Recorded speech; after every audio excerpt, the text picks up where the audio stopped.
Assalamualaikum warahmatullahi wabarakatuh. Halo semuanya, perkenalkan nama saya Feby dengan NIM 2403010008 Universitas Maritim Raja Ali Haji, Fakultas Keguruan dan Ilmu Pendidikan, Prodi Pendidikan Bahasa dan Sastra Indonesia. Di sini, saya akan menyampaikan pidato saya yang berjudul Tanggung Jawab Generasi Muda dalam Mewujudkan Keberagaman dan Toleransi di Indonesia. Nah, sebelumnya untuk semua teman-teman ketahui bahwa keberagaman itu ialah kondisi masyarakat di mana ia memiliki perbedaan seperti suku bangsa, bahasa, agama, etnis, geografis, ataupun kebudayaan. Nah, sedangkan toleransi sendiri itu sikap menghargai seseorang terhadap orang lain seperti perbedaan yang ada. Perbedaan itu seperti yang tadi, suku bangsa, etnis, agama, bahasa, geografis, maupun kebudayaan sekalipun.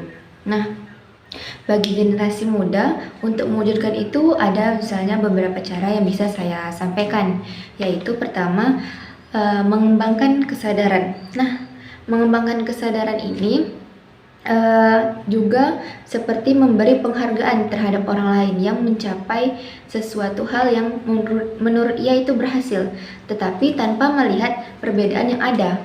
Yang kedua yaitu meningkatkan toleransi. Meningkatkan toleransi ini itu kita tidak boleh mendiskriminasi orang lain terhadap perbedaan yang ada pada diri dia maupun diri kita. Nah, yang ketiga yaitu mengembangkan kreativitas dan inovasi. Nah, seperti yang kita ketahui, generasi muda dalam mengembangkan kreativitas dan inovasi ini bisa melalui beberapa atau berbagai macam cara.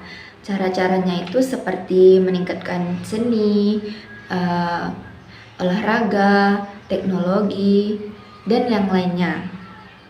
Yang keempat yaitu mengembangkan partisipasi dalam masyarakat. Mengembangkan partisipasi dalam masyarakat ini itu bisa kita ambil contoh seperti di sebuah daerah di mana pada hari itu dijadwalkan untuk bergotong royong di sebuah masjid. Nah, bagi orang yang memiliki perbedaan dalam agama itu tidak akan menjadi penghalang ia untuk bergotong royong bersama membersihkan masjid tersebut. Nah, contoh yang lain yaitu seperti meningkatkan komunikasi yang efektif.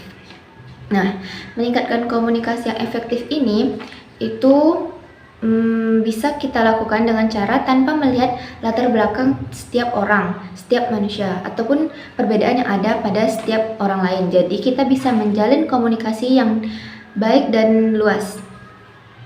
Nah, tetapi bagi generasi muda dalam mewujudkan toleransi dan keberagaman ini juga harus ada beberapa yang harus kita hindari. Nah, yaitu pertama stereotip. Kita sebagai generasi muda ini harus menghindari sikap stereotip ini. Kalau yang kedua yaitu kekerasan. Ketika kita melihat ada orang yang sedang berseteru ataupun berkelahi karena mengalami perbedaan pendapat ataupun yang lain, itu tidak harus melibatkan kekerasan di dalamnya. Yang ketiga yaitu penghakiman. Penghakiman ini kurang lebih seperti kekerasan tadi. Ketika kita melihat perbedaan, kita tidak boleh menghakimi atau bahkan membuli orang tersebut. Contoh lain yang harus sebagai generasi muda hindari yaitu yang terakhir, kurangnya empati. Kurangnya empati ini contoh yang seperti yang tadi, bergotong royong. Ketika kita mengalami atau merasa itu berbeda, kita jadi tidak ingin bergotong royong bersama, itu harus dikurangi. Jadi kita harus mengurangi sifat kurang empati tersebut. Menurut saya sekian yang bisa saya sampaikan. Mohon maaf jika ada salah kata maupun salah penyampaian. Saya akhiri dengan wabillahi taufiq wal hidayah. Wassalamualaikum warahmatullahi wabarakatuh.